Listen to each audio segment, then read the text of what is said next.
جی 36 سال کا بچہ ہے، وہ یہاں آ کے پورا ایک نظام بنا کے دیتا ہے.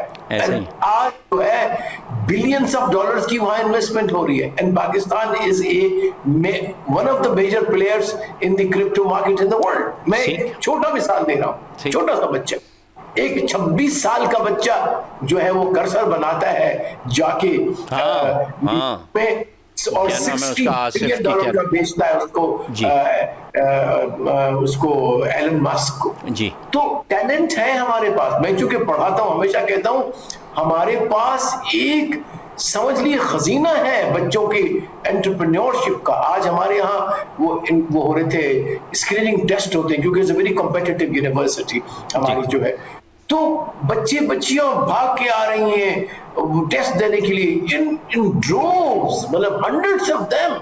میں نے کہا یا خدا ان کو، اب ہمارے ہاں اس یونیورسٹی کے اندر 1200-1300 سیٹس ہیں، کوئی 5-6 ہزار بچے اپیئر ہوتے ہیں. وہ مارے پھرتے ہیں کہ اچھا انسٹیٹیوشن چاہیے ہمیں، تو اچھے انسٹیٹیوشن بنائیں. یہی بچے آپ کو اس یہ جو ہم منی الائنس یا ویسٹرن الائنس کی بات کر رہے ہیں یا مسلم الائنس کی بات کریں یا alliance for what can be called a mutual اور اے کامن پراسپیرٹی، کوئی بھی نام دے دیں اس کو، ٹھیک ہے، کام کریں گے. فائنینشیل اینالسٹ بنیں گے، کمپیوٹر اینالسٹ بنیں گے، آرکیٹیکٹس بنیں گے، انوائرمنٹلسٹ بنیں گے، اور whatever you ask them to do they will do it. بالکل صحیح ہے. میرے پاس ایسے بچے بھی کلاس میں ہیں جو پڑھاتے بھی ہیں پڑھتے بھی ہیں میرے پاس، اور 25-30 بچے رکھے ہوئے ہیں اور اپنا سافٹ ویئر کا کمپنی چلا رہے ہیں. اتنے ٹیلنٹڈ بچے. بالکل صحیح ہے. ان کو وسائل اور سہولیات اور رستہ ہمیں فراہم کرنا ہوگا. اچھا بروہی صاحب، میں واپس اپنی اس بات پہ کہ کیا ہمارے ہاں ایسی کیا کمی ہے کہ ہم اگر معیشت کے معاملات میں اگر بہت لمبا چوڑا کوئی کھڑاک نہیں کر سکتے تو کم از کم یہ جتنے عرصے کے لیے ایران پہ پابندیاں ہٹی ہیں، ہر طرح کی، گیس ہو، آئل ہو، باقی چیزیں ہوں، تو ہم اس کو فٹافٹ کر کے کیوں نہیں کر لیتے؟ اس میں کوئی رکاوٹیں ہوتی ہیں ایسی جو بہت کوئی ہمارے لیے بڑی؟ سر بہت سی تلخ باتیں ہیں جو اس قسم کے ڈسکشنز میں آ جاتی ہیں. وہ بات تو سچ ہے لیکن بات ہے بدنامی کی، نیک نامی نہیں ہے. پہلی چیز یہ ہے کہ سر آپ کی اکانومی اس وقت تک ٹھیک نہیں ہو سکتی جب تک کہ آپ جو ہے آپ کے جو سیاست پہ یا اسٹیٹ ریسورسز پہ جو لوگ قابض ہیں ان سے آپ اپنے اسٹیٹ کو، اس کے ریسورسز کو چھڑا نہیں لیتے. پہلی چیز ہے. صحیح. اب جو ہے یو این ڈی پی کا یعنی یو این ڈیولپمنٹ پروگرام کا ایک چند سال پہلے جو ہے نا ایک رپورٹ آئی تھی، چند سال پہلے کی بات کر رہا ہوں، جس میں انہوں نے کلیئرلی کہا کہ پاکستان کی معیشت کا 6% آپ جی ڈی پی کا 6% کہیں یا $17.5 بلین کہیں، وہ ان کے ایلیٹ جو ہے یہی جس کا میں نے ذکر کیا کہ ریسورسز پہ قابض ہیں، تو یہ کھا جاتے ہیں مختلف پریولیجز میں، کنسیشنز میں، اور جو ہے لونز میں اور ایکسیٹرا ایکسیٹرا.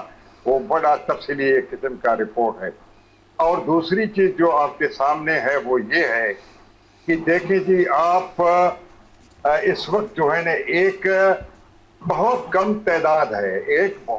تعداد ہے آپ کی پاپولیشن میں جو آپ کے تمام ایگریکلچر لینڈ پہ قابض ہے. ایک قسم کا ایسے لوگ بھی آپ کے ملک میں موجود ہیں جن کے پاس 32,000 ایکڑ جو ہے وہ ان کی ایگریکلچر لینڈ ان کے قبضے میں ہے. اور میں یہ کہوں یہ سندھ کے جو ہے نا جتوئی خاندان ہے جو ہمارے انٹیریم پرائم منسٹر بھی رہے تھے، یہ ان کی بات میں کر رہا ہوں. اور بعد میں انہوں نے اس زمین کو مختلف لوگوں کے ناموں پہ جو کر رہا، مطلب لینڈ ریفارمز میں بچنے کے لیے، لیکن ابھی بھی وہ ان کی ہے. اس قسم کے بہت سے زمیندار ہیں. I don't talk about آپ چھوڑ دیں پنجاب کی بات، میں صرف سندھ کی بات کر رہا ہوں. تو جب تک آپ اس کو ری-ڈسٹریبیوشن آف لینڈ نہیں کریں گے، اور یہ جو آپ کے جو ماسز ہیں ملینز کے حساب سے، ٹیمنگ ماسز جو ہیں، ان کو کھانے کے لیے کچھ نہیں ہوتا یار، ان کے پاس زمین نہیں ہے، ان کے پاس وہ پیزنٹس ہیں اور وہ اپنے لینڈ لارڈ کے جو ہے نا وہ محتاج رہتے ہیں، ووٹ اس کے کہنے پہ دیتے ہیں. وہ لینڈ لارڈ نہ صرف وہ زمین پہ قابض ہے بلکہ وہ چور بھی پالتا ہے اور ڈاکو بھی پالتا ہے. اگر کوئی اس کے سامنے سر اٹھانے کی کوشش کرتا ہے تو وہ اس کو ایک گھنٹی بھی لگوا دیتا ہے. تو اس قسم کے ماحول میں آپ بات کر رہے ہیں کہ آپ کی معیشت کیوں ٹھیک نہیں ہوتی. پھر آگے آپ آ جائیے اوپر، ٹھیک ہے تیل ہم خرید سکتے ہیں، لیکن یہ خرید و فروخت میں جو کمیشن کا جو لعنت ہے اس کو کیسے ختم کریں گے آپ؟ جب تک یہ چیزیں ختم نہیں ہوں گی تب تک آپ کی معیشت ٹھیک نہیں ہو سکتی. میں بتا دیتا ہوں آپ کو عمران صاحب، اس کو ٹھیک کرنے کے لیے آپ کو پورا سسٹم اوور ہال کرنا پڑے گا. بلکہ آپ دیکھ لیں کہ کوئی آپ کے پاس لیکوان آ جائے یا کوئی آپ کے پاس کمال اتا ترک آ جائے یا کوئی اس قسم کا آ جائے، چاہے وہ ان ڈیموکریٹک طریقے سے آ جائے. دیکھیں میں آج بھی کہتا ہوں کہ مشرف اگر اپنے 7 پوائنٹس جو اس نے دیے تھے جس دن ٹیک اوور کیا تھا، اگر اس پہ قائم رہتا، ان کو امپلیمنٹ کر جاتا، خدا کی قسم میرا وہ ہیرو ہوتا. لیکن ایسا نہیں ہوا کرتا. ابھی آپ نے دیکھا وہ پھر انہی سیاستدانوں کے ہاتھوں رسوا بھی ہوا اور پھر وغیرہ وغیرہ. ایوب خان کے زمانے میں نہیں ہوا، بھٹو کو اللہ نے جو ہے وہ ایک موقع دیا، اس کے زمانے میں نہیں ہوا. اس کے جو ہے نا اٹ واز آئی واچ ان کے جو لینڈ ریفارم. ٹھیک ہو گیا. اچھا بلوچ صاحب محترم، کیا ایسا ممکن ہے کہ یہ جو فیلڈ مارشل ہیں انہوں نے جو اتنی ایفرٹ کی ہے عالمی سطح پہ، اتنی ان کی پذیرائی ہوئی ہے، اگر عسکری محاذ پہ بھی ان کی کامیابی انہی کی تھی، باقی ایسے کہانی ہیں یہ مزید تفصیل میں جائے بغیر، تو اسی طرح کیا ایسا ہو سکتا ہے کہ یہ جو معیشت کا محاذ ہے اس پہ بھی کم از کم اگر ان کی تھوڑی سی توجہ ہو تو یہ کوئی بندے بن جائیں، یہ جو ہمارے حکمران ٹائپ لوگ ہیں، کوئی ایسا ممکن ہے؟ یہ تو خاص طور پہ یہ جو بروئی صاحب نے بات کہی تھی کہ جی اچھا جی چاہے وہ غیر جمہوری ہی کیوں نہ ہو تو وہ چلے غیر جمہوری کے طور پہ اس کو ٹیک اوور کرنے کی بجائے اگر وہ ذرا اس کی اصلاح کرنے کے لیے اپنی تھوڑی سی توجہ مرکوز کر دیں، ایسا ممکن ہو سکتا ہے؟ چونکہ اب تو توجہ کا مرکز ہیں وہ. تبھی تو میں نے عرض کیا تھا کہ معرکہ حق جیتنے کے بعد اور معرکہ امن جیتنے کے بعد اب اس اور میں ان کو لقب دے چکا ہوں، میں کہنے میں کوئی مجھے آر نہیں کہ وہ امن کے سپاہی ہیں، اب وہ پاکستان کی پراسپیرٹی کے سپاہی بنے. Hybrid system is a reality in Pakistan today. Let's not fool ourselves کہ ہمارے پاس پیورلی کوئی پارلیمنٹری سسٹم ہے، وہ ڈیپینڈنٹ ہے فار واٹ ایور ریزنس. ہم اس میں جائے بغیر یہ کہہ سکتے ہیں کہ یہ hybrid system seem to be the most suitable for our realities, جو ہماری سوشو اکنامک ریالٹیز ہیں. تو اس میں یہ ہے کہ یس 2-3 چیزیں ہیں جو کرنی چاہیے، جو کہ آپ نے مجھ سے سوال کیا ہے. جی نمبر 1 کہ جو پروونشل لیڈرشپ اگر کہیں ابھری ہے، چاہے وہ کشمیر ہے، چاہے وہ بلوچستان ہے یا KPK ہے، اس کو آگے آگے آنے دیں. ان کو آپ ان کے جذبے، ان کے جوش فار دا پیپل کو مشکوک نہ بنائیں تاکہ وہ آگے چل کے دشمن کا ٹول نہ بنے. ٹھیک ہو گیا. اس کے بعد جو ڈویبلز ہیں، I know land reform is a big agenda. It will require a complete overhaul of the socio-cultural structure of Sindh and Punjab, especially Sindh. اس میں ٹائم لگے. جی ٹھیک ہے. ابھی دیکھیں آپ کی 35% آپ کی انڈسٹری بند پڑی ہوئی ہے. خدا را اس کو تو کھولو اگلے 3 سال کے اندر. آپ کی GDP آپ دیکھیے کہاں جمپ کرتی ہے. بالکل صحیح. ایکسپورٹ 40 کا ہے تو 100 تک پہنچ جائے گا. مطلب یہ آپ نے جو کچھ کہا اس کا مطلب ہے کہ یہ ممکن ہے. صرف اس کے لیے تھوڑی سی ول کی ضرورت ہے. بہت شکریہ جناب عالم بروئی صاحب، اور بہت شکریہ غلام رسول بلوچ صاحب. آپ لوگوں نے بڑی زبردست رہنمائی کی اور ہمیں مستقبل میں دیکھنے کے لیے رہنمائی آپ نے دی. آپ لوگوں کا بہت شکریہ. اچھا جی، ایک اور چیز، اور وہ اس پہ میرے ذہن میں ہمیشہ سے کئی چیزیں آتی ہیں، اور وہ خاص طور پہ کہ یار یہ برطانیہ میں وہ اور دیگر ممالک میں وہ وزیر اعظم عجیب آدمی ہوتا ہے. وہ کہتا ہے بھائی جان میں جا رہا ہوں جی، السلام علیکم، اور وہ اپنا وہ بیگ سا اٹھا کے اور وہ گھر روانہ ہو جاتا ہے. کہتا ہے جی اب میں توجہ اپنے بچوں کو دوں گا.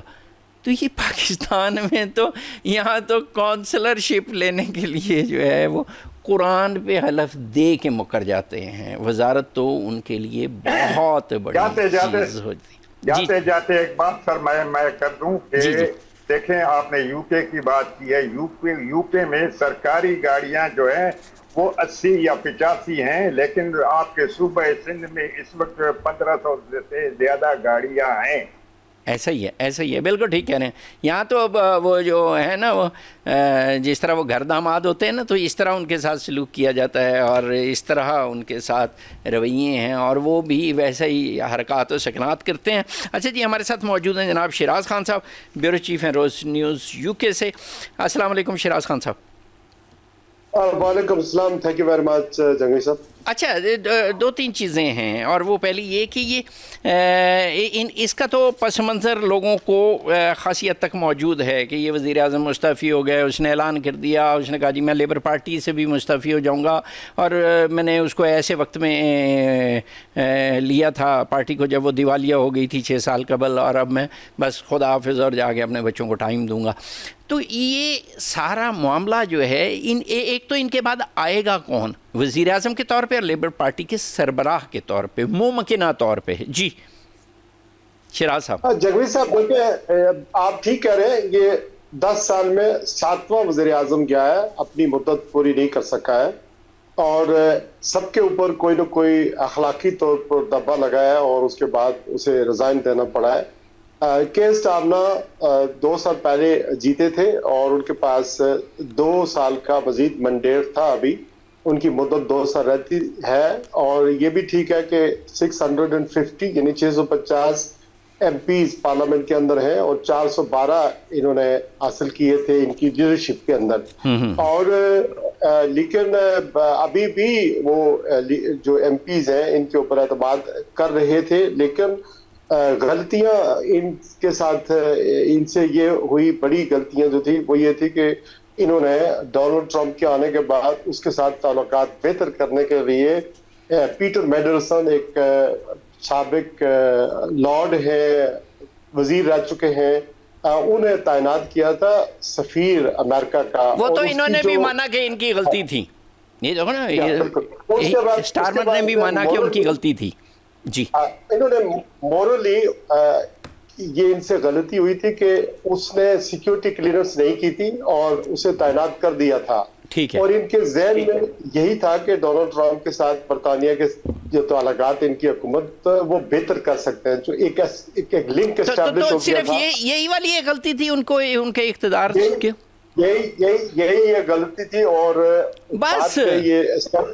بس اسٹیبلش ہو گیا کہ وہ چونکہ پیٹر میڈرسن کا بدنام زمانہ جیفری ایپسٹین جو جنسی ہراساں کرتا تھا بچیوں کو، اس کا ایک تعلق کیا ٹھیک ہے، وہ ساری دنیا کو بتایا، اس کا وہ جو منحوس کردار تھا وہ اس سے تعلق تھا. تو اس کے بعد انہوں نے اپنے سٹاف کو یعنی 2-3 سٹاف ممبروں کو سیک کیا، نوکری سے نکال دیا، اور یہ کہا کہ مجھے پتہ نہیں تھا، لیکن انفیکٹ اس نے سیکیورٹی کلیئرنس نہیں کی تھی. اور اخبار گارڈین نے ایک سٹوری چھاپی تھی کہ اس نے سیکیورٹی کہتے ہیں اس کو ویٹنگ اس نے کلیئرنس نہیں کی تھی، اس سے پہلے ہی اس کو پوائنٹ کر دیا تھا. تو اچھا، میرا سوال جو تھا نا اپنا شیراز صاحب، وہ یہ تھا کہ ان کے بعد کون ہے؟ میں وہ والی بات ذرا مستقبل کے ذریعے اسی طرف آتا ہوں، چونکہ پچھلے ٹائم کم ہے نا، مئی میں ایک الیکشن ہوئے ہیں، لوکل باڈیز کے الیکشن. تو لیبر پارٹی کو بہت بڑا دھچکا لگا کہ وہ پورے ملک سے انتخاب ہار گئی ہے. جی. تو اس کے بعد کھل کر ان کے اوپر تنقید ہونے لگی کہ انہیں اپنی لیڈرشپ چھوڑ دینی چاہیے. تو اینڈی برنم 2001 میں سیاست میں آئے. اس سے پہلے وہ کیمبرج یونیورسٹی کے پڑھے لکھے ہیں, صحافت سے تعلق ہے. سیاست میں آنے سے پہلے وہ گورڈن براؤن سابق وزیر اعظم اور پھر اس کے بعد یعنی وہ ممکنہ وزیر اعظم ہوں گے یا لیبر پارٹی کے سربراہ ہوں گے؟ یہ کہا جا رہا ہے, لیکن ریس ابھی شروع ہو گئی ہے. لیکن ریس کس طرح کی شروع ہوگی کہ انہوں نے یہ کہا کہ جولائی کے مہینے میں لیبر پارٹی کی لیڈرشپ کا کنٹیسٹ ہوگا. یعنی ایک طرف اس میں کوئی پاکستانی بھی ہے, اس ریس میں کوئی پاکستانی بھی ہے کہ نہیں؟ ابھی تک تو میرے خیال میں سامنے کوئی نہیں آیا, لیکن 2-4 نام ایسے ہیں جو ابھی گردش کر رہے ہیں. لیکن مضبوط امیدوار کے طور پر, پرسپیکٹیو کینڈیڈیٹ کے طور پر لیبر پارٹی کی جو لیڈرشپ ہے یا ورکرز ہیں وہ ووٹ کریں گے کہ کس کو انہوں نے لیڈر چننا ہے. چونکہ جو پیڈ ممبر ہوتے ہیں انہی کو ہی اختیار ہے کہ ان کے وہ ووٹ دیں گے اور پھر ایک ڈیبیٹ ہوگی. کینڈیڈیٹ اگر آتے ہیں اور تو ان کے اچھا, اگر ایک اور چیز شیراز صاحب ٹائم چونکہ کم ہے نا, تو میں زیادہ آپ سے بات سمجھنا چاہ رہا ہوں, اور وہ یہ کہ اگر یہ خود سے اعلان نہ کرتے کہ میں استعفیٰ دے رہا ہوں لیبر پارٹی کی سربراہی سے بھی اور وزارت عظمیٰ سے بھی, تو ان کو کوئی جبرن نکال سکتے تھے؟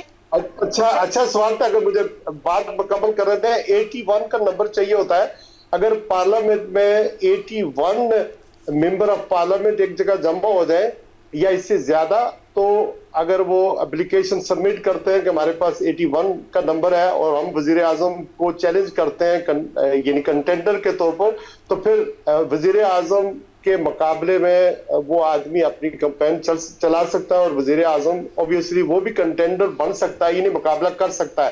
لیکن ایم پی جو ہے اور 81 کا نمبر ہونا چاہیے کہ اتنے نہیں. اس میں تو جو متبادل صاحب ہوتے ہیں ان کا نام بھی دینا بہت ضروری ہوتا ہے کہ یہ ہمارا امیدوار ہوگا متبادل. جس کے پاس 81 نمبر ہے وہ چیلنج کر سکتا ہے وزیر اعظم کی لیڈرشپ کو. لیڈرشپ ابھی چیلنج کیا تھا کہ نہیں؟ ابھی تک چیلنج تو نہیں کیا تھا نا؟